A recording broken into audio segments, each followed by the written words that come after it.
Okay, back to the top. One, I apologize for starting late. We've got a lot more people registered that aren't connected, but when they connect, either they'll just be jumping in late or they'll get to watch the recording later. In the meantime, though, we thank all of you for joining us this afternoon and appreciate you taking time from your busy day to be with us. You know, advocacy is the primary reason for being at our Association of Vermont Credit Unions, and so it makes sense that we'd be keenly watching the recent elections that happened a while back, both federal and state.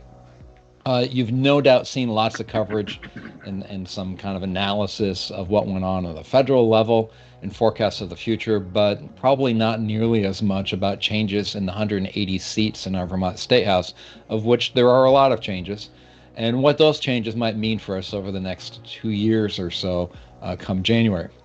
We're fortunate to employ 365 days a year the services of one of the state's most respected and high profile advocacy firms. Necrason Group helps us review and monitor approximately 1,200 pieces of legislation that get introduced in each biennium. And together with the folks that you're going to meet today, we determine strategies to help keep credit unions in the forefront of the people filling those 180 seats. So today we called upon Adam Necrason and Jessica Oski to break down the Vermont election results for us and maybe give us some insight on what to expect, both as individuals, consumers of Vermont, and as credit unions, what to expect come January when the legislature convenes and everybody takes office. So, Adam, I'm going to kick it off to you to get us started. And Great, glad to be here with everybody and our to give you a roadmap for this kind of fast-moving and high-level briefing and analysis.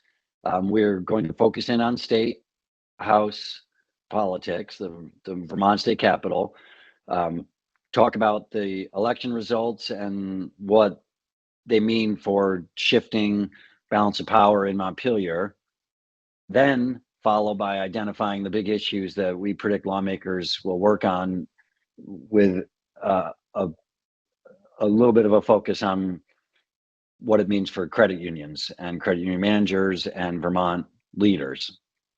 And then wrap up with a classic kind of highlighting engagement opportunities in the year ahead for you. And so the top lines, and I'll run through this and Jessica will follow up and on in each of these areas, are the state elections are very popular in the state of Vermont, and we have very high voter engagement. It's a very engaged citizen electorate. There's lots of vote by mail and lots of vote on election day.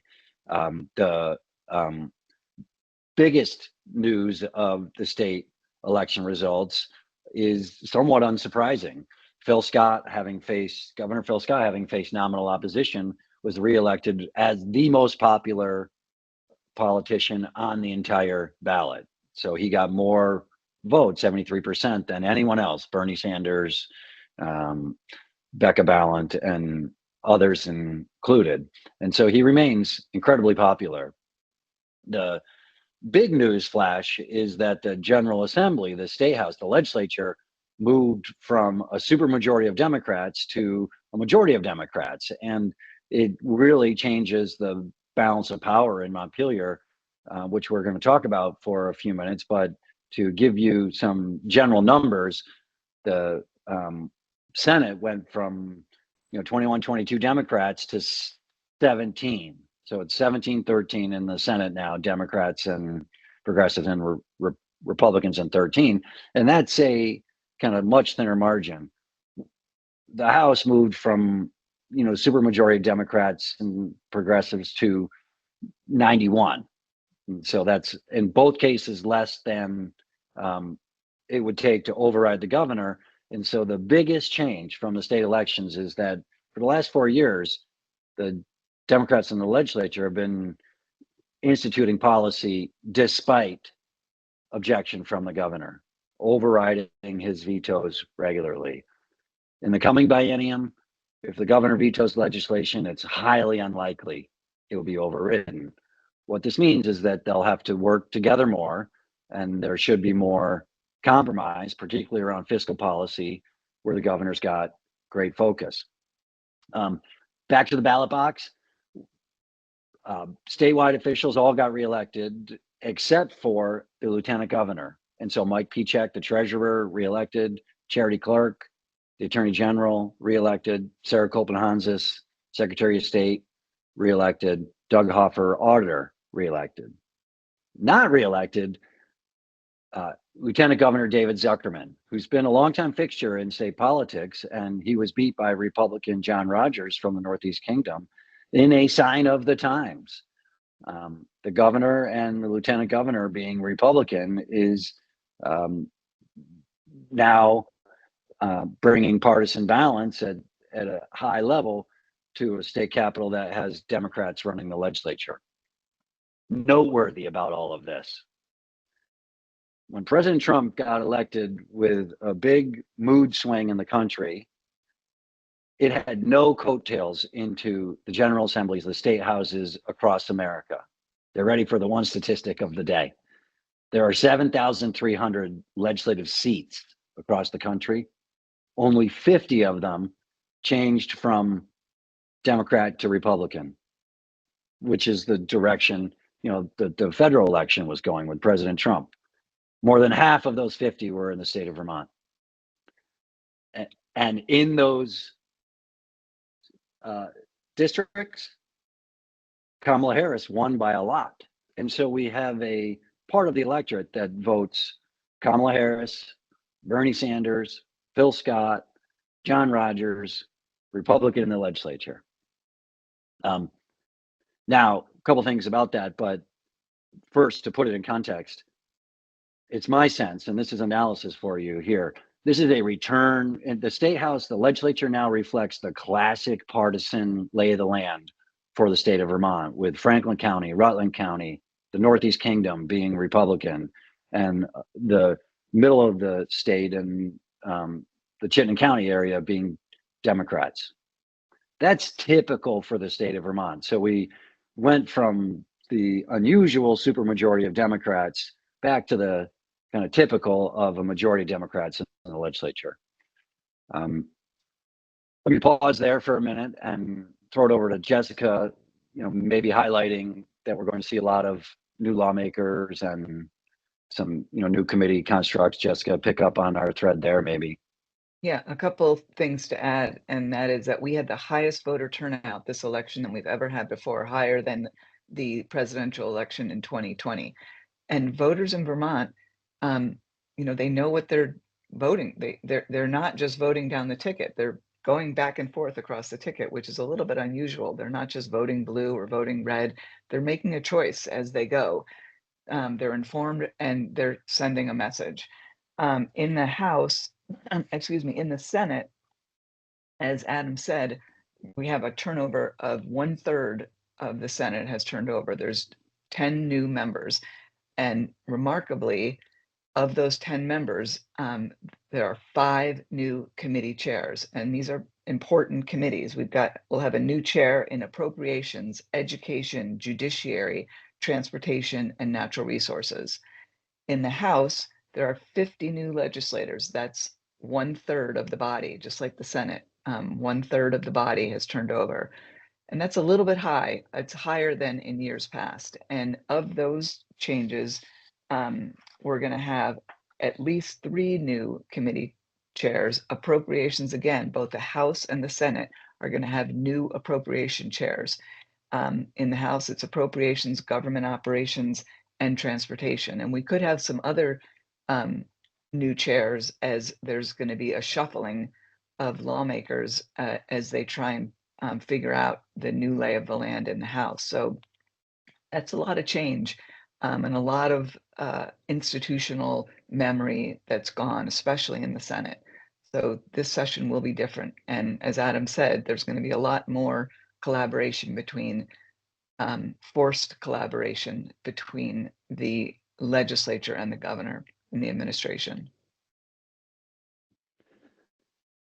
So Joe, as next we'll be transitioning to the big issues ahead and some credit union issues, maybe if you have questions at this kind of point about the kind of the power structure and the players in charge, we would want to get them from you or others. Sure, and thank you for that high-level overview. As you were talking, Adam, about the, half of the change in seats across all legislatures in the country taking place in Vermont. That seems, even though the number's not huge nationally, it just seems kind of staggering to me that half of the change that happens in state legislatures across the country is just in little old Vermont. And so it makes me wonder, and you kind of touched on this, but I'm wondering if you can elaborate a little bit about, you made it sound like it's, my first instinct for me is it's riding some kind of wave or something, but it sounds like it wasn't that, and Right. that it's voters picking off, particular individuals on the ballot and everything. And I Well, know, we have a simple sense of this, and let me try that as the why. Um, this was a pocketbook election amidst a period of inflation that really drove everybody to vote their wallet. And when voters went to think about, oh my gosh, how am I feeling? Turns out deep polling shows 2/3 of Vermonters feel like we're on the wrong track. That's again a lot about the economy, and that's unusual for Vermont. Typically, it's much lower wrong track. And so it's our sense that this high property tax increase hit voters in September, and they wanted to know, why is this happening? And the governor and Republican candidates had a very clear answer, because the state capital has not done enough to rein in the cost of public education. And the Democrats in the legislature just didn't have an answer.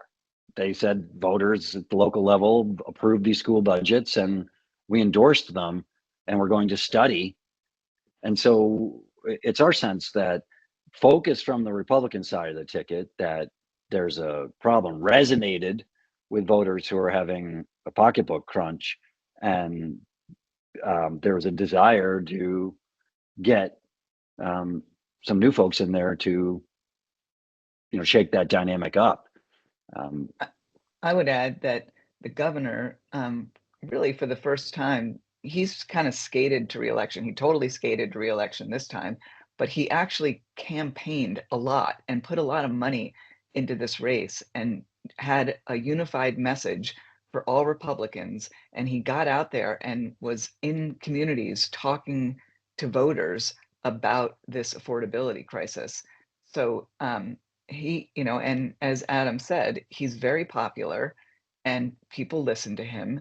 And that definitely had an impact, his involvement in this campaign in a way that he really hasn't gotten involved in down ballot Republican races in the past. sounds like the new lieutenant governor can certainly attribute at least a portion of his election success in upsetting the incumbent to Phil Scott. Most definitely. Yeah. No doubt. Yep. And being very much, I was just, I'm amidst some of our national sophisticated clients getting all these post-election analyses, and the top line on America is that it's grumpy, and that the Trump presidency phenomenon is rooted in polling that, just like here in Vermont, wrong track, we want something different. It's an inflation response election, and we saw Governor Scott and these legislative Republicans capitalize on that sentiment here, in a way that unlike anywhere else in the country. Your comments about people voting based on their pocketbook was kind of echoed in the article I read this morning in Vermont Digger, where they're focusing, and you no doubt saw this, two of you anyway, on Senator Jane Kitchell and Representative Diane Lamphere, and in appropriations in their respective chambers and whatnot, chair those committees, and both no longer there, and Diane Lamphere, chair of House Appropriations, losing her position. And somewhere in the article, I think I read something along the lines of her referencing that she thought that it was basically like a people voting with their pocketbooks, and that she was kind of in the wrong place as chair of that committee, money committee and whatnot and everything, and wasn't doing enough and couldn't counter, voter anger, aggravation, whatever you want to call it, enough to be successful. That's right. Any other questions on this before we shift to the kind of big issues of the day? Yeah, everybody, please feel free to just unmic and ask your questions or make your observations, whatever they may be.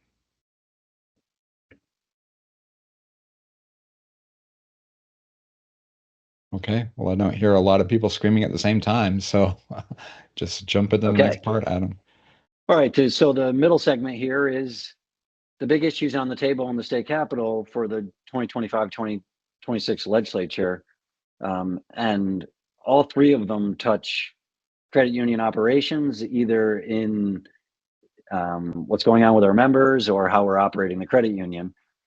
They are education funding / the property tax, housing as a super topic, and healthcare as a big expense and a challenge for rural Vermont. And this is what the speaker is saying are the agenda items. This is what the governor is saying, property taxes and housing are the agenda. And we will see the governor have proposals in the education space and on housing for sure. So let me kind of unpack these three a little bit more. Now, when we talk about the property tax and education funding, this is meaningful for credit unions in two ways. One, our members are really experiencing pressure, and since we carry a lot of mortgages, and escrow a lot of property taxes, these numbers going up is impacting members' kind of affordability.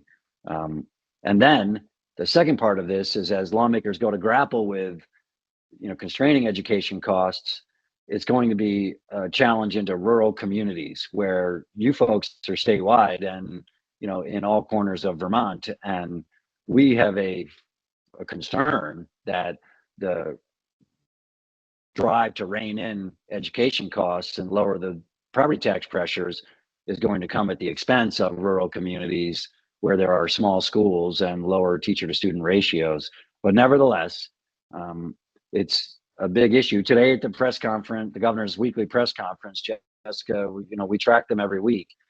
He said, Vermonters, get ready. Soon we're going to be telling you your property taxes are going up again next year. It's going to take some time to constrain these expenses in schools. And we may need to take emergency tax policy action this year to soften next year's increase. Meaning, how can we find other money and drop it into the education fund to reduce the pressure on the property tax? So red alert, whenever lawmakers are looking for money, you got to worry about credit union taxation, and the governor will resist new tax policy, but at the same time, he's committed to reducing the property tax pressures, and there are no good choices. Big issue number two, housing. This is a mega issue that's at the heart of a lot of things. For you as employers, your workforce struggled to find affordable housing or find houses that they can move up the ladder. As lenders, you are looking at a housing market that has seen massive increases in costs. And so housing is at the heart of so many issues: workforce shortage, lending, the economy, and it limits our state's ability to grow. Well, lawmakers have been challenging themselves to do more in this area for some time. And over the last 5 years, we can see how housing means so many different things. We're just coming out of a surge in spending to keep unsheltered people in motels and, through the pandemic, out, in safe housing. That's kind of winding down as the state's unable to keep up with those expenses. We've seen huge surges in investment in, the construction of housing that's publicly backed. Last year, lawmakers had the biggest permit reform law in 50 years, kind of deregulating housing development in lots of areas. And now this year, we'll see them continue to do those efforts, but add a focus on investing in infrastructure so that housing developers can, build in areas where there's new and upgraded infrastructure. So for Credit unions, it's a really big issue, and we'll be keeping you in the loop on all counts.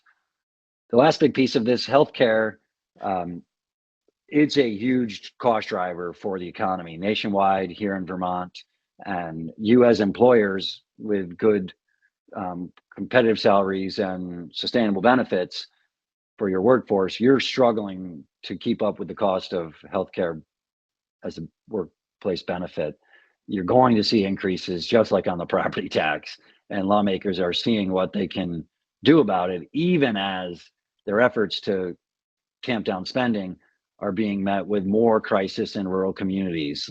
We just went through a fall where hospitals in rural parts of the state, fearing government pressure to close, kind of had big community reactions that were very negative. And so rural communities struggling, healthcare costs crippling the economy, taxes on the rise and causing limits on growth. These are the things we'll see Phil Scott get the General Assembly focused on.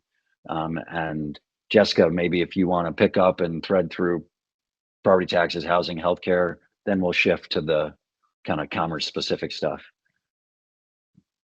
Yeah, I think I agree with everything you're saying. I think on healthcare, that solution is going to be a lot harder to come by, and there's no easy fix. And I doubt we're going to see much movement on that this year. It's really a national problem. And one thing that we haven't talked about, although it's out there, is what is the impact of whatever the Trump administration is going to be doing on healthcare, housing, and property taxes. I mean, we don't know what's coming, and a lot of this session, as it was in 2016, is going to be spent trying to anticipate what might be coming and what posture we want to take to either get ready for it or protect ourselves or embrace what might be coming down the pike. Because this is not like, as you all know, it's not a secret. This administration is going to be doing some big things that might cause some bumps in the road. So there's going to be a lot of sitting around and waiting for the next shoe to drop. And in healthcare, the feds control some of what we do in the Medicaid budget. So we'll be, the legislature may need to stockpile some resources so that we can continue to provide the care that we want to provide in the face of potential federal cuts. So that's another sort of overlay on everything that's going on here in Vermont.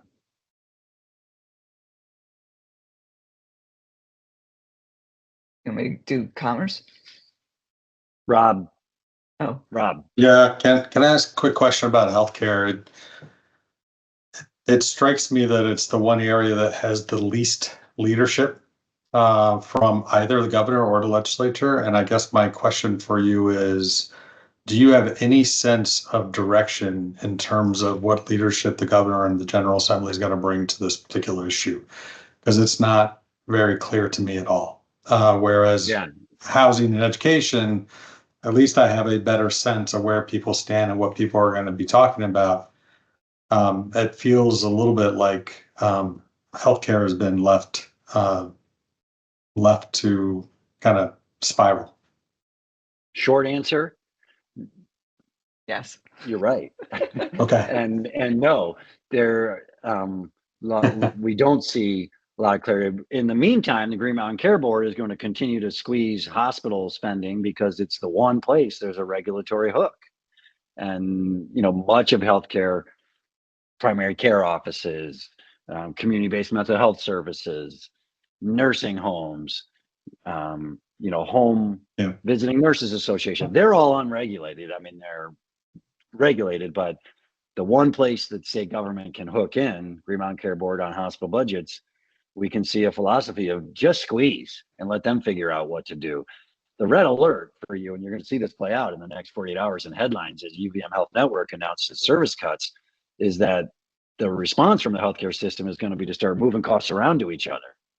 You know what I mean? Like when you get a regulator squeezing your budget, it'd be akin to the credit union saying, well, the state government told us we're only allowed to do $250 million of business. So everybody over that, we want you to go down the street to the next credit union.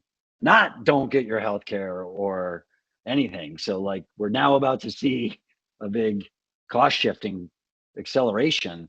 And Rob, no, there's not a good plan. And so I think you're right. I think Green Mountain Care Board is leaning more into this than what they have in the past. That may be a good thing. At least someone is. But it just feels like everyone else is noticeably absent. So I'll stop with the commentary. And I will add that we are a small state, 600,000 people, and the problem, the healthcare problem is, it's a national problem. And for Vermont to try and solve the problem with just our small population, our aging population, which is more expensive, it's just not an easy problem to solve. I kind of joke around that maybe it's time for us to become New Hampmont. Like maybe it's time for some states to merge because it's hard to provide all the care that we need and all the infrastructure needs that we have, our housing, everything with just our 600,000 people. This solution to the healthcare crisis is unlikely to be solved by Vermont alone. But you're right that there has been a dearth of leadership.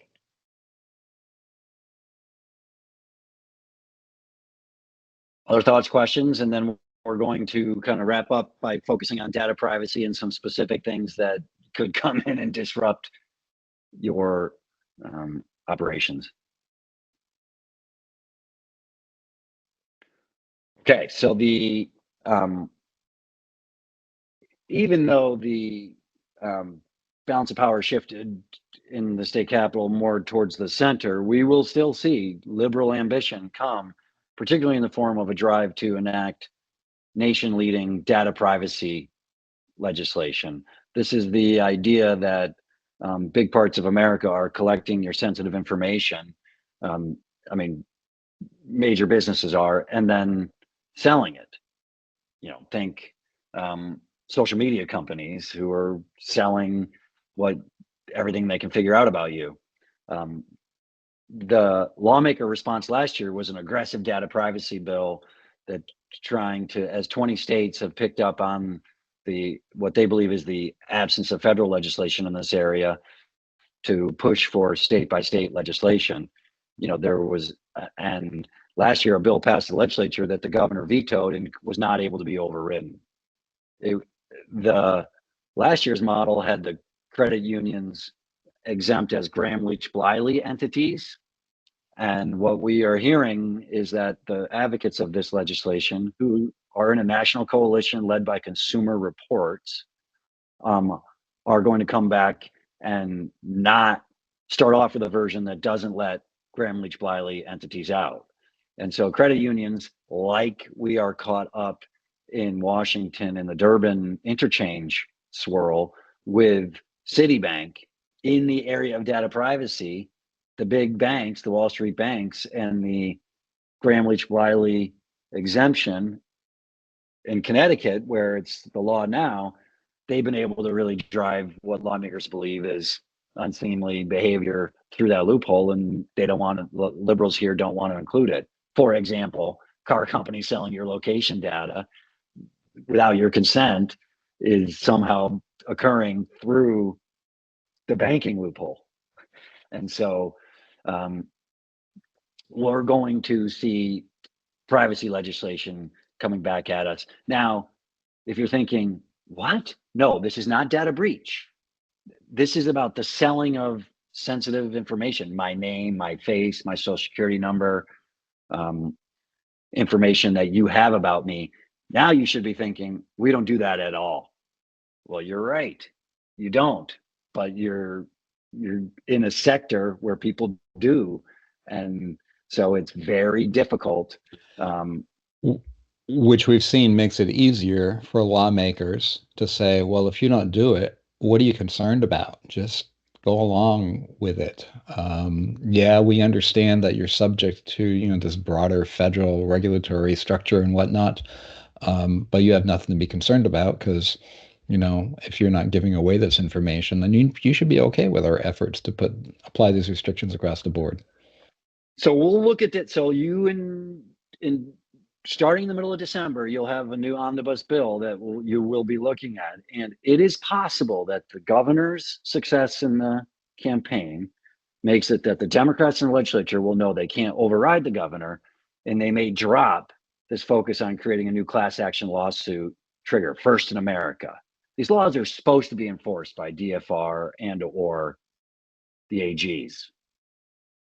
The liberals want to make it that the class action lawsuit firms can police this. And that is the thing that sets you and everybody, Vermont Country Store, the Vermont ski areas, like it was pandemonium in the legislature last year over the class action lawsuit part of this. If it's not there, Joe, we will challenge you guys to say, can you live with this?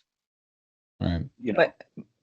But it's not, and we go back and forth about this. It's not just don't worry about it, we're good, because the law sets up a whole new regulatory structure that you're going to have to comply with and make sure that your data is being kept in certain ways and that you're doing certain things that you're not currently doing. So it's a huge new obligation on anyone that has data. Even if you're not doing anything wrong with it, you still have to engage in creating new systems, new infrastructure for your data. That's where the rub is. Yes, but Jessica, this in our whole, we like a third of our portfolio, like every client is stressed out about this. And Jessica, this is the one crowd that it might be possible they're already doing what would need to be done. They're probably the only ones. And the hospitals, for example, are being like, now we have to put a third piece of paper in front of, like, to just kind of bring this right to a desk of a customer service person. Like in healthcare, they're like, well, this will mean we have to put a third piece of paper in front of somebody walking into the hospital, because it's like, you got your HIPAA, then you got your this, and then you're going to have your Vermont data privacy. So Jessica, we're just trying to depict for you is it a regulatory burden? Is it not? If the class action lawsuit thing is not there, then it's harder to get outraged. It's hard to be the credit unions who protect people's data and then complain that you have to protect people's data, and so we wanted to swirl. Jessica and I wanted to depict for you what it will feel like to be dizzy, and tell you a month from now, the AVCU office is going to have me and Jessica taking Joe and spinning his chair on data privacy, saying, be okay with it, oppose it. Can you live with it? Can we object? How can we get somebody else to object so that you don't look like the bad guy? But let the banks go in there. But the banks are bad actors. They're selling where you're going in your car and you don't even know it. So everyone on the line should understand we spent a lot of time on this last year and a lot of commiserating and everything. And, one of our arguments with lawmakers, and it echoed our banking counterparts too, because it was the same treatment, was that, even if you duplicate Graham Leach Bliley by a different name at a Vermont level with a few tweaks or changes or whatnot,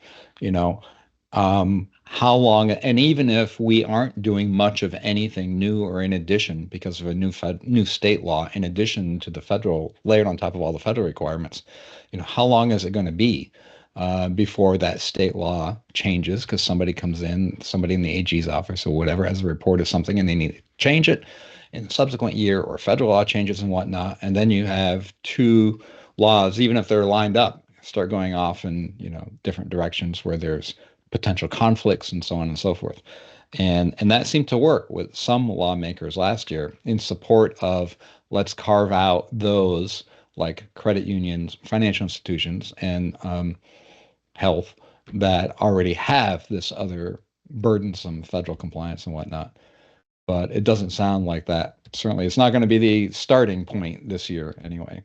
So as I understand it, we've talked about this before, report coming out beginning of December sometime probably, that we'll have something to look at to get a feel for how this is all going to be starting anyway, and kind of taking it from there. I know I was setting up today the beginnings of, and we talked about this before too, a meeting with DFR on a number of different issues for the upcoming legislature, but this being one of them, to find out what their stance is going to be on this. Because I know last year, although they didn't verbalize it real strongly, initially that bill was going to have credit unions, federal and state, as you were indicating, Adam, being accountable not only to their state and federal lawmaker, but also to the AG's office on this particular issue, and taking some marching orders from, yet another new regulator and whatnot.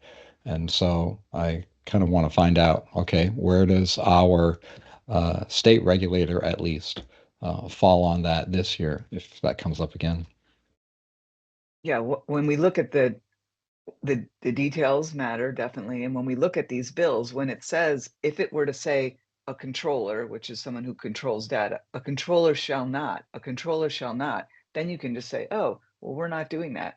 But that's not how it's set up. It's set up as a controller shall, a controller shall, a controller shall, which means Right. that you have to proactively establish that you are not doing these things, or that you are doing these, taking these protective measures. And that's where the administrative burden comes in. Yeah. Can I just ask, where is that administrative burden going to be located? Well, it'll be enforced. It'll be located in anybody in your institution. You hold the data. It'll be enforced either by the AG's office, which is what we'd like, or we'd like it to be, you'd be exempt and have your regulator just regulate your data as they are now. If you're not exempt, then you would be regulated and enforced by the AG, or as it was last year, it would be a private right of action. So any Joe off the street could sue you for not doing what you're supposed to do. Thank you. So Charity Clark would say, I don't have the resources to enforce this, so I need these venture-backed class action lawsuit firms in the suburbs of New Jersey to do it for me, just to kind of put a fine point on this. It's not your local trial lawyers who work on like car accidents and slip and fall. It's like there's a enterprise out there that does this class action lawsuit stuff. And the problem is that you get caught up in discovery. Like it's not like an AG being like, do we have a problem here? And then you do discovery and say, look, we opened up our books and it turns out we found a little mistake, or no, we're good. These class action lawsuit, you're sued, and that has got maximum unrest. The Vermont Chamber of Commerce is the lead general opponent of that provision. We will have you show up as guardians of people's sensitive data, being thoughtful about the most efficient regulatory structure, and stay away from the hysteria over class action lawsuits. Everybody else is doing that, so let them do that for you. You don't sell data, so we want to be very diplomatic and not look like we're Meta, who's Facebook, for those who don't remember, who's basically selling everything, every click you make, every move you take is commodified and sold. Okay, so now wrapping up our wrap with you, we're always on guard for tax policy. It looks like it's focused on property tax reductions, but credit union tax policy always takes a week or two run through those scenes. So brace yourselves. And then wrapping up, we're excited. AVCU does a really good job of engaging both the state capitol and Washington, D.C. You have hot topics in both Montpelier and Washington, D.C. right now. And so we'll have great engagement opportunities for you that AVCU will lead. And Carrie and Joe will be helping you show up at the State House on Hike the Hill days there's 60 new lawmakers that need, they're about credit union briefings. We'll do show and tells for the credit union community over the next 18 months. State House leaders are community leaders. Include them on your in your member databases for your community newsletters. Get them right in to those, even if they're not members.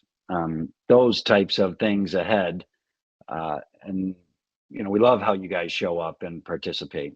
So thank you in that regard. Joe, that's our prepared material. Questions from anybody? Comments? Reactions?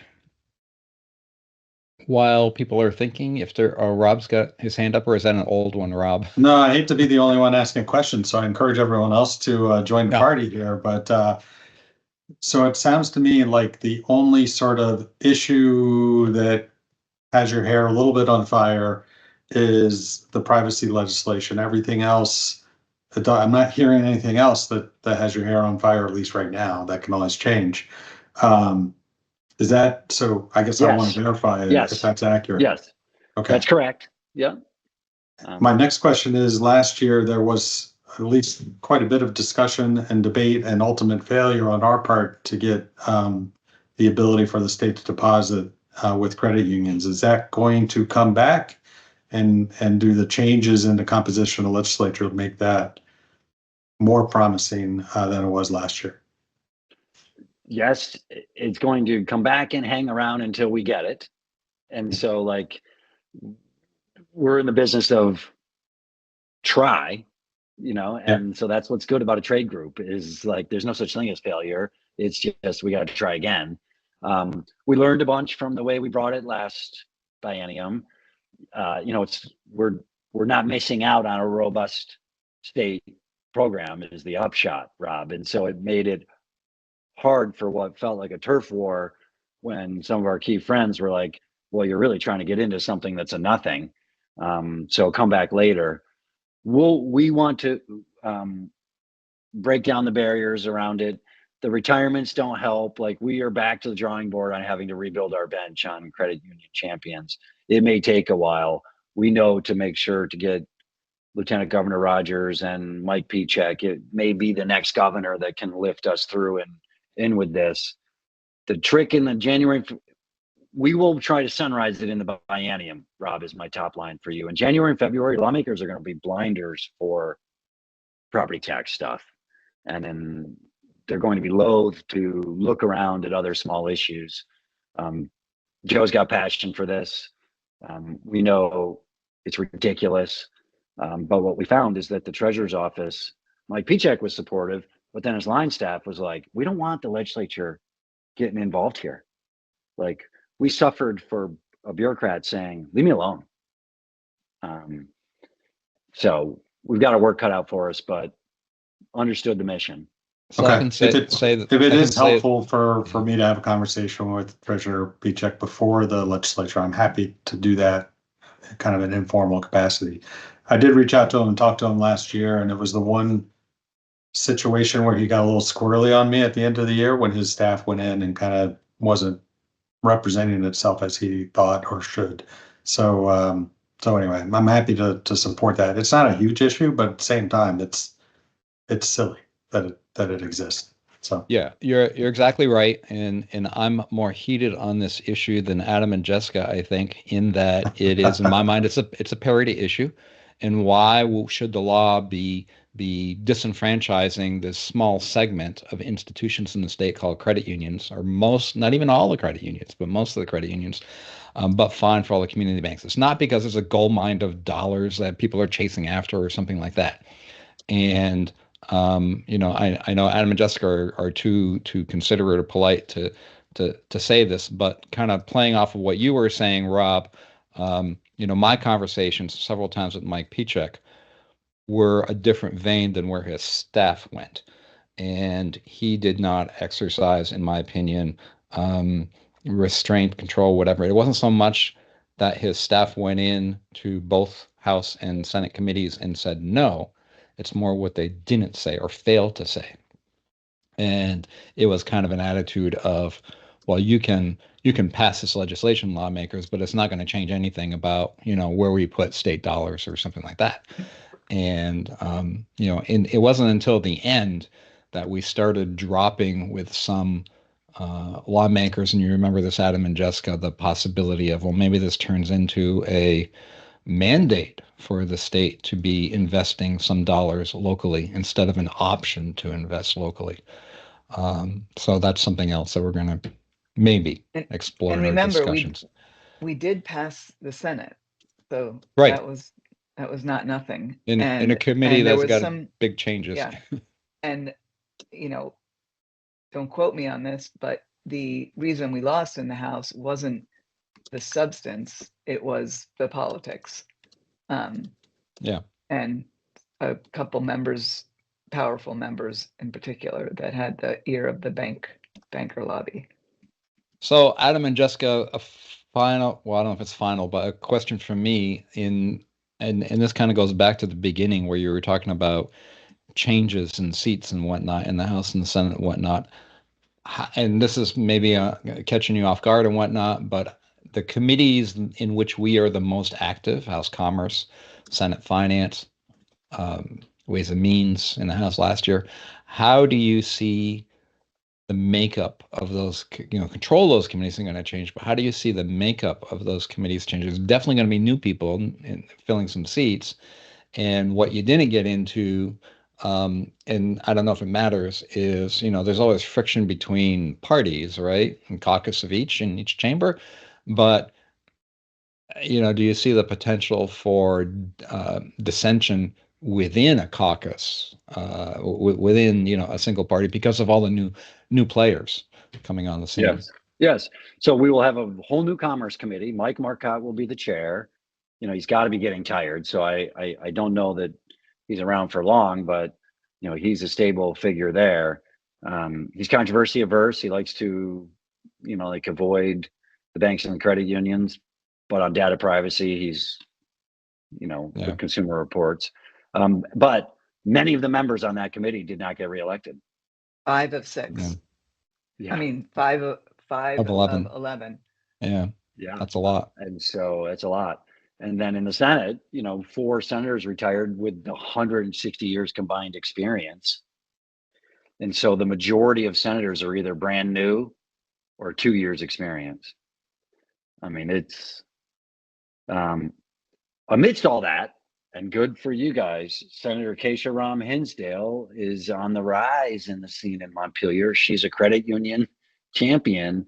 And, we would want you to know that we need to continue to cultivate her at every turn. She is a force to be reckoned with. Thank goodness she's a credit union friend. She's going to be someone over the next 10 years you hear a lot about out of Montpelier. And so we just want to kind of make that noteworthy name for you. I'd go so far as to say that our success in Senate Finance last year on that Treasurer Investment and Credit Union bill, Jessica, that you were pointing out, Senate Finance, is attributable to Keisha Ram. Keisha. I'll get it right someday. Yeah. Is attributed. I hear it pronounced so many different ways, right. but attributable to her because of where she kind of drove the conversation and everything. Yes, very sophisticated, and so keep an eye on her and network away. Right. Any other comments or questions from anyone for Adam and Jessica? Hey, thank you very much, Adam and Jessica, for spending the past 54 minutes with us. And thanks to everyone else for spending this time with us too. We've got a recording of this that's been going on, so we'll upload that somewhere if you want to refer to it later. And hope you have a good what's left of your afternoon, and get some more of those warm temperatures coming back. Somebody, please. No, root for snow. Yeah. Killington World Cup. Keisha and Michaela Schifrin for the win. Okay. All right. Thank you, everybody. Bye-bye.